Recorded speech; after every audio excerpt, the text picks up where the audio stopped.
আমাদের ট্যুরিস্ট সেক্টরে মনোযোগ দেওয়া দরকার।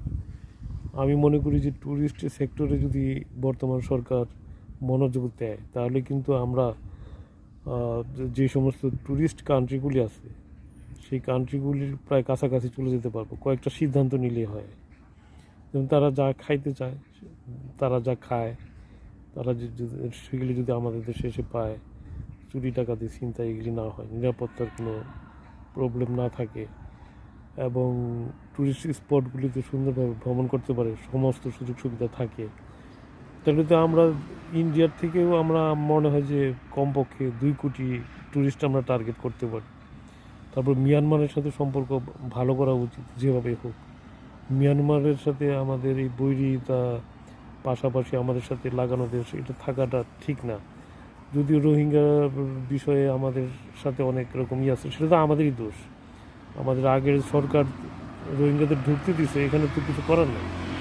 তারপরে এটাকে কীভাবে সামাল দেওয়া যায়, ফিনিশিং দেওয়া, সেটা চেষ্টা করা উচিত। রোহিঙ্গাদেরকে তো বাংলাদেশের সিটিজেনশিপ দিয়ে দেওয়া উচিত, এটি সবচেয়ে ভালো। এবং যারা পুরুষ আছে তাদেরকে আর্মিতে, পুলিশে নিয়োগ দেওয়া যেতে পারে।